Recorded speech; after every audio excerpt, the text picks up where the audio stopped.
Some of you know the author John Ortberg. He told this story in his book, When the Game is Over, It All Goes Back in the Box. I think I've heard this story told a couple different ways, so this is his rendering of it.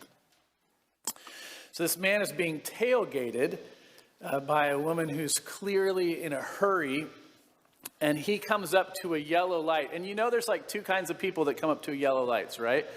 There's the people like me who are like, I'm going for it. I got this. And then there's the people like, oh, yellow, stop. Well, this man was one of those people. And this woman, keep in mind, she's in a hurry. And she is so mad at this man. And she's just going crazy. She's waving her hands at him. She's, yelling. He can't hear her very well because, she's inside of her car. But he's looking through his rearview mirror and he's like, what's going on? Okay. She is so mad. And she's like, she's mid-rant. And all of a sudden there's this on her window, and she looks, and there's this police officer. And the police officer says, you need to get out of the car. And so he takes her out of the car, puts her inside of his car, and takes her down to the station and fingerprints her and has her there for a few hours, and then eventually she's released.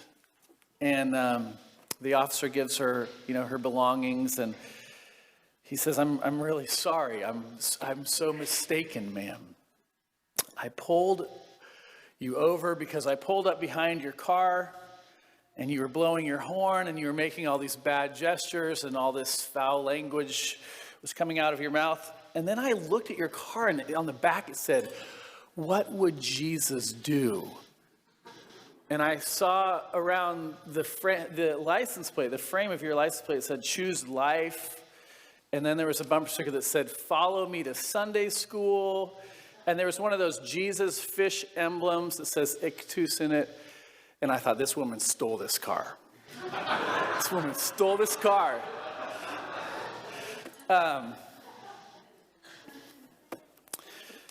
he says, the world gets pretty tired of people who have Christian, this is quoting John Ortberg, the world gets pretty tired of people who have Christian bumper stickers on their cars, Christian fish signs on their trunks, Christian books on their shelves, Christian stations on their radios, Christian jewelry around their necks, Christian videos for their kids, Christian magazines for their coffee tables, but don't have a life that resembles Jesus and a love in their hearts for Jesus.' Or we could say it like this: hypocrisy is easily one of the main reasons why so many people, maybe yourself included, think Jesus is crazy and Christians shouldn't even be considered.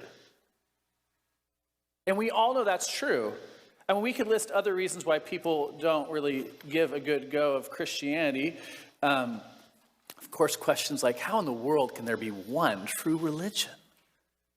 Or one that I've struggled with at a few key points in my own life. How can there be this good God when there is such extensive suffering in the world? Those kinds of questions. But we all know that one of the big reasons why people say, I don't even want to consider Christianity, I don't want to have anything to do with Jesus or the church or any of that, is because of this big word, hypocrisy. Part of what I want you to hear this morning is this: Jesus sees it too. He does. Jesus sees it too. If you were listening attentively, Isaiah chapter 1, the Lord way back in the 7th century BC, he saw it too. And Jesus hates it too. The Lord has always hated it. You're not the only one who looks on what people say they believe, acting completely different, and go, oh, yuck. Jesus doesn't love it, not one bit.